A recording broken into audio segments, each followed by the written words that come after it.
Well, good morning. So I finally am getting my connection to work with me. I don't know what it's doing. It's being goofy. Usually when I push go live, it starts counting down for me. The last 2 days, it'll just sit there and say connecting, connecting, connecting. So I'm not sure what's happening.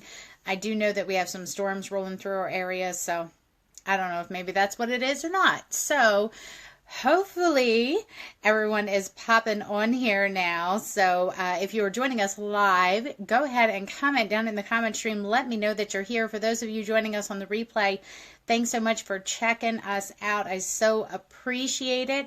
And if you'd ever like to catch us live, we do our very best to be here at 9:30 Monday through Friday. So I thank you all for coming here this morning. So today I want to talk to you a little bit about getting focused. So we do talk a lot about, goals and getting things set into place and all that kind of good stuff. Good morning, Annette. But one of the things that I feel like we don't always do is give 100% focus on things. Good morning, Cindy. So what I want to look at today is a couple of different things. And this is going to be a very interactive type training. I almost called it a scope, but it's not a scope because we're not on Periscope anymore.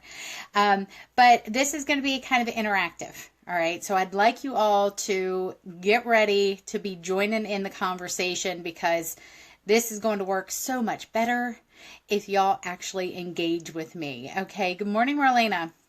So the first thing that I have a question of is if you were to think of your fears, okay, so thinking about fears, and we're going to have these as A through E, okay? So if you hear one that sounds like you, I want you to put it in the comment stream, okay? So we have A is fear of rejection. B is fear of failure.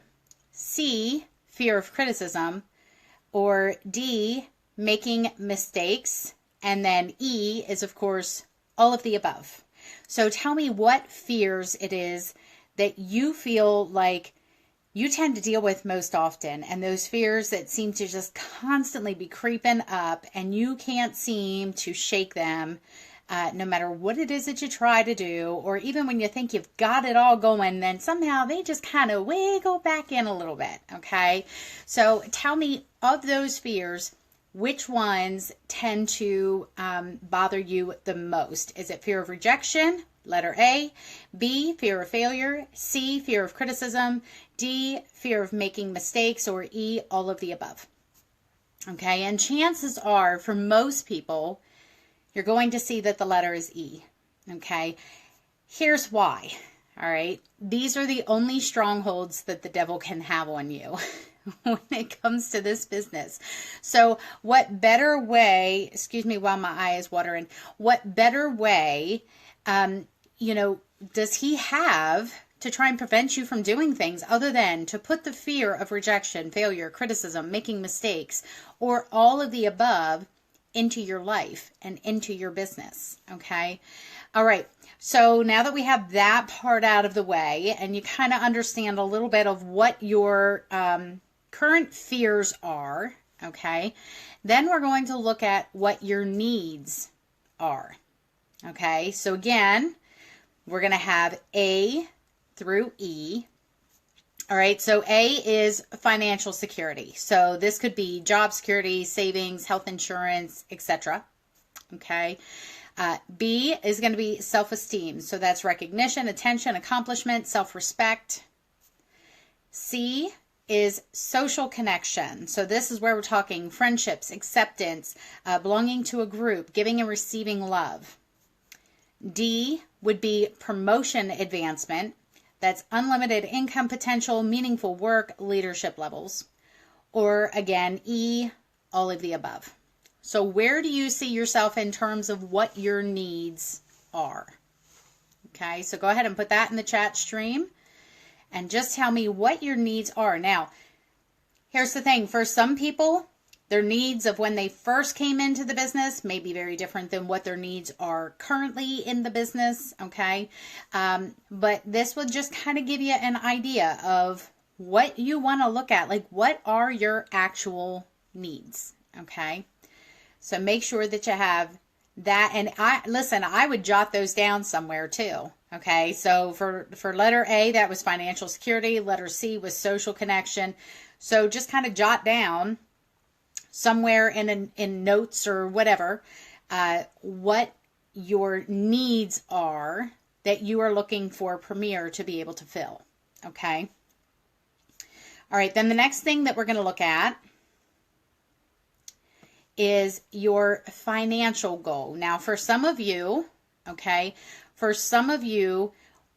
maybe you're not in for financial reasons. You might be in for social reasons. Okay. So then maybe instead of looking at how much money do I need, you might be looking at how many girls' nights out do I want? Okay. So that might be kind of the difference of what we're looking at here. Okay. So when you're thinking about, good morning, Angela. So when you're thinking about how much money do you need to be able to accomplish your goal, or how many nights out do you need to feel like you're getting that social connection, whatever your reason is for being in Premier, you want to look at that. Okay. So first, for those of you who it's financial, you do not have to put your financial needs here. Just jot them down. Okay. If it is a social need, put what your social need is. Okay.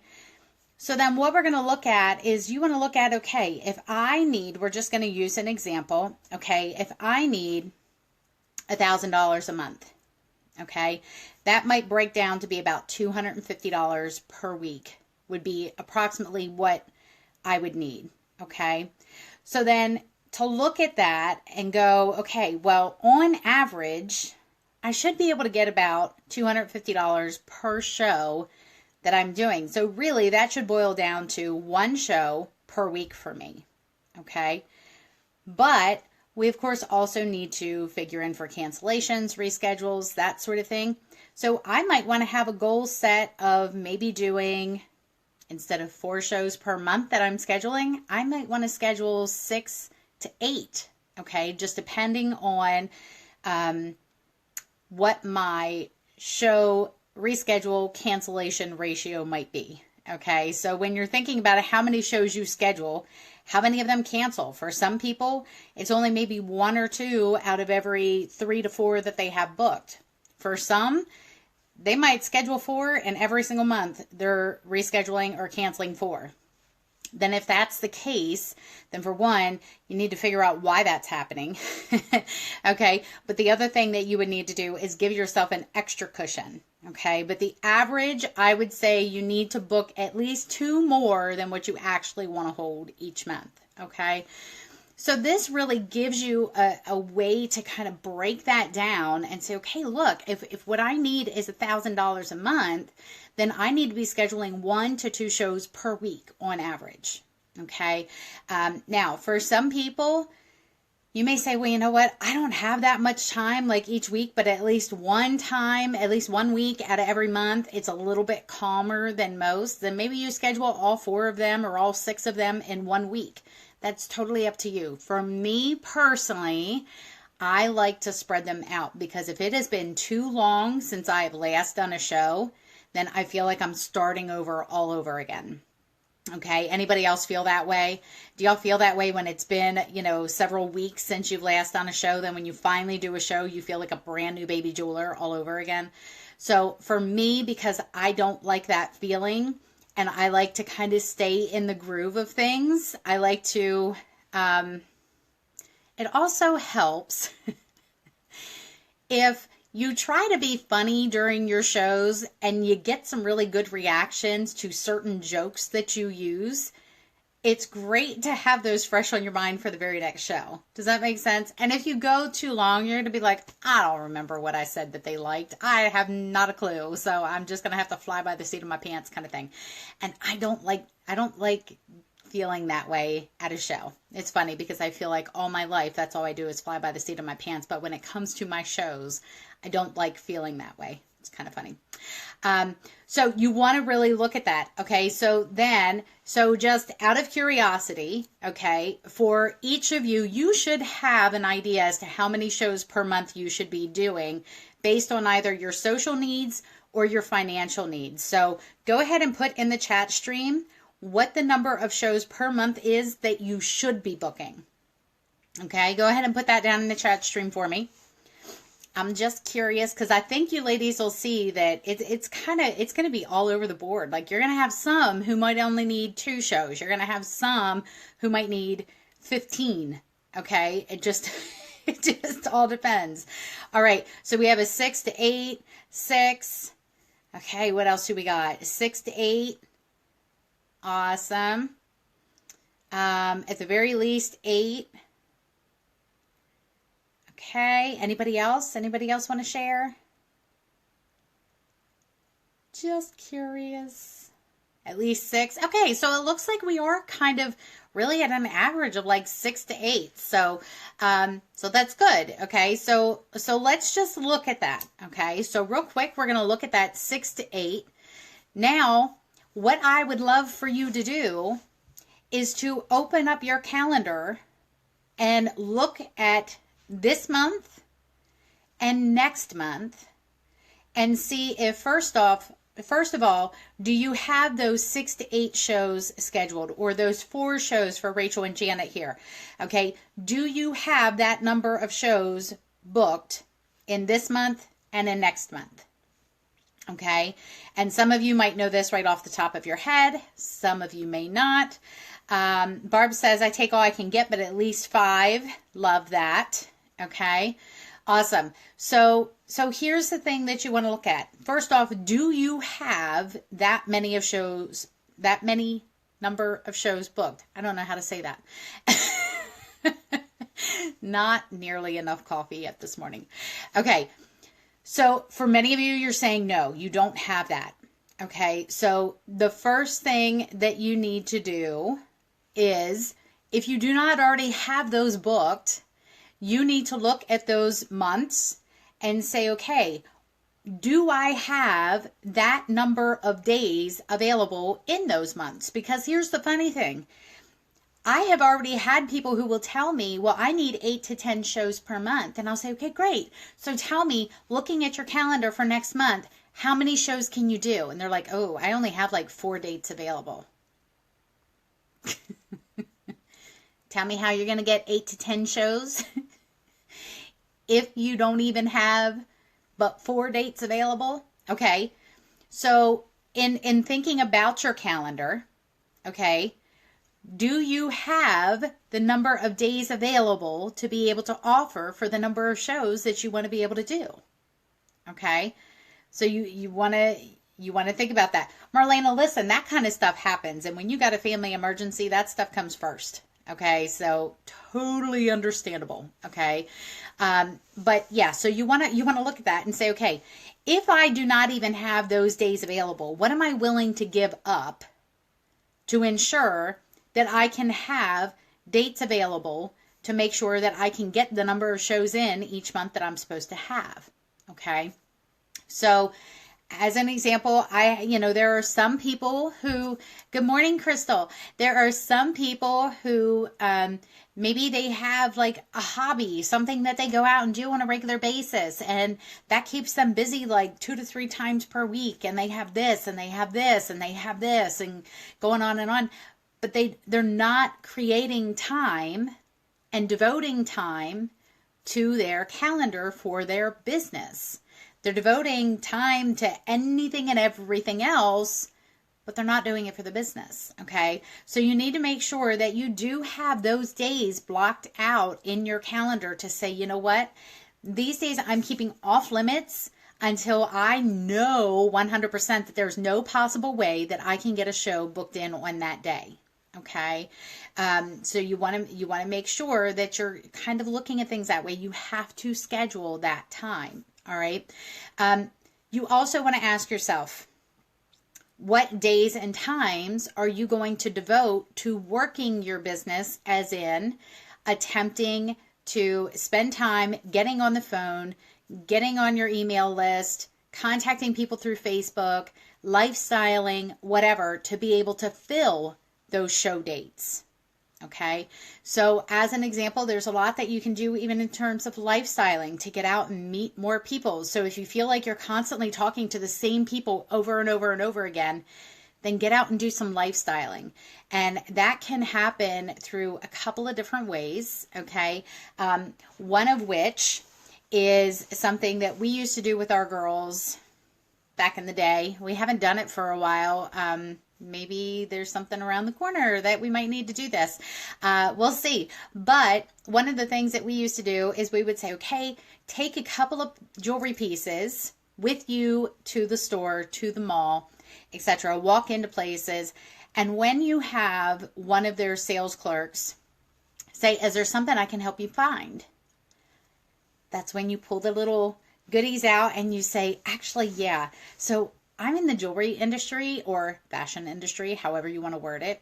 And I am looking for a few tops that are really going to make these pieces pop as I'm featuring them at my upcoming shows this next month or for the 3 months or whatever, however often you change that.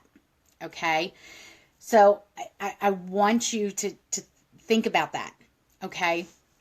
So if you are taking jewelry pieces in and saying, I'm looking for tops that are really going to bring these pieces to life, chances are she's going to say, okay, well, may I see them? And she will grab them. And before you know it, she's going around and she's hanging them up at different, at different tops and things like that. All right. And then chances are, going to ask again, so tell me again, what is it that you do exactly? What do you do at these shows? Whatever. Okay. So you can choose to do that. Maybe you're on board with this whole style session thing and you're doing more of the 1, 2, 3 style where you just have a solid colored top. But maybe you're looking for some jackets or some kimonos or some scarves or some other fashion accessories that you can add with your jewelry. Then you say, at my jewelry shows, I do this really cool thing where I start with just a basic white t-shirt, jeans, and cute little shoes. And then I have fashion tops. So some sort of, jacket or kimonos or scarves or things like that I can use to really jazz up the look. And then we add these pieces of jewelry to go with it. These are the pieces that I'm going to be featuring for the next 3 months. Again, it gets them hearing what you are doing and that kind of thing. And then when they offer you great customer service, look, give them a coupon. Say, tell you what, I'd love to offer you $10 off your future purchase of $50 or more, or you can double it by simply inviting me over and letting me show you and your friends what it is that I do for a living. Okay. And in doing that, you would be surprised how many people you can at least get a contact info for to at least get them a catalog and get them a coupon. Okay. So again, just another example. No problem, Marlena. Thank you. All right. So just some things that you want to look at that if you feel like you're constantly talking to the same people, get out and do some lifestyling, but you're going to have to set time to go do that. All right. And listen, let me give you a little piece of advice. Okay. Do your best to go when the store is slower. All right. If you go during prime shopping time, they're going to be so busy. There's no way they're going to be able to give you probably the one-on-one. So just kind of gauge when you walk into the store, if they are like bumping with business, you might want to go back and try them another time. Okay. If on the other hand, you walk in and you are literally the only customer in the store, or you are one of just a few and they have plenty of sales associates, then feel free to go talk to them. Okay. All right. Let's see here. Let me take a peek here. Okay. So I just want to make sure that I covered everything on here. So again, the goal is to figure out how many shows you need per month and why you need them. It's not just enough to say, well, I think I need like 6. Okay. Does your need back that up? And the only reason why I'm saying that is because if your why and your need are not big enough, it's not going to push you to wanting to do it on the days when you don't feel like doing it. All right. Trust me, y'all, there are days I don't feel like working. There are plenty of days when I don't feel like working, such as days like today when it is like pouring down raining outside, everything is dark and dreary and things like that. It would be so easy for me to just be like, you know what, y'all, I'm just going to curl up underneath the covers. I'm going to watch me some movies and things like that, and I'm just going to take the day off. But I have things that I have to get done. I have some Hostess packets that need to go out. I have some jewelry that needs to go out. I have all kinds of things that I need to be taking care of today. So I'm going to have to put my big girl panties on and say, you know what? I have to get this done. I got to get this done. And I too need to be taking a look at my calendar to make sure that my next several months are lined up the way that they need to be. Okay. So again, I highly recommend that you first figure out what your needs are and what your why is. And once you do that, figure out how many shows you need per month to make that happen. Okay. Listen, it is, I want to say it's in like the low 80s here, maybe mid 80s, but yeah, got some rain. It is what it is. We need it because I haven't been outside to water my trees. So, so we probably need it. Okay. But once you do all that and you figure out how many shows per month you need, make sure that you have that number of shows for this month and at least next month. Okay. Listen, I would recommend once you have those 2 months filled, then you go to the next month, make sure that one's filled, then to the next month, make sure that one's filled. And you just kind of keep going like that. Okay. But that is kind of what you want to look at, is making sure that you have scheduled what you need to have. And if you do not have that scheduled, you need to figure out how to get it on there. All right. So then that's where it comes into play with reaching out to former hostesses, customers who previously said, yeah, sure, maybe sometime, people that you have just been dying to get together with again, that kind of thing. And then, of course, getting out and lifestyling, meeting new people, and offering your services. Don't forget, you can also look into vendor events and things like that. Also, if you are in need financially, all right, this is something that I just did that I'm currently doing. Okay, so I am doing a online sample sale. Basically, what I do is I have a group that starts off with, I am the only one in that group, aside from my husband.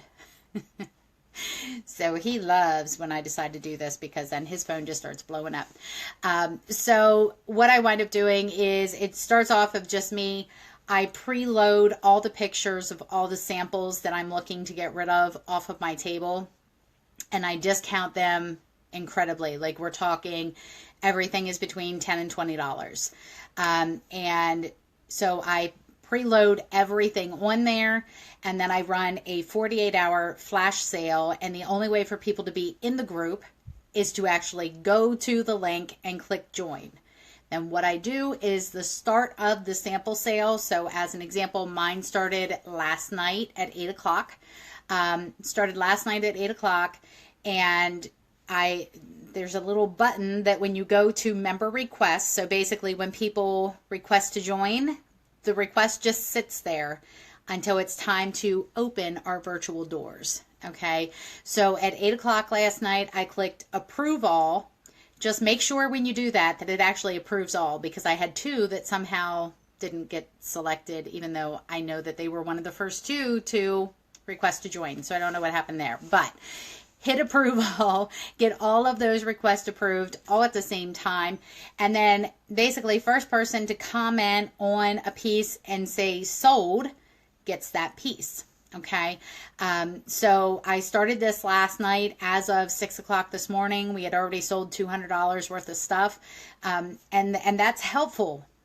That's helpful when you don't have an actual show lined up, but you can pop on and do a quick sample sale. So everything that I was selling is mainly items that are retiring. So that's what I was looking to get rid of. But listen, maybe you just have pieces that you've had on your sample display for a long time and it's not moving. You haven't sold many of them, or you find you don't wear it very often and it's just kind of there taking up space. do a sample sale. Okay. And when you do a sample sale and you're able to get rid of some of those things, guess what happens? You definitely become those people's brand new favorite jewelry lady. So when they do need something and they are ready to pay full price, guess who they're going to come to? Just saying. Okay. All right. So I'm going to let y'all go. I don't even know what time it is. Oh, look at that. We did pretty good with keeping this around the 30 minutes. So I'm going to let you guys go. I do hope to be here tomorrow at 9:30. We'll see how my technology is working because, like I said, I don't know what's been going on the last couple of days, but it's been tricky to be here right at 9:30 on the dot. So we'll see. So you guys have a blessed day. I hope this helped you in some way to try and get you a little bit more focused as far as pinpointing exactly what it is that you need, and then kind of having that focus of, okay, this is what I need to do with my calendar to make sure that that happens. All right.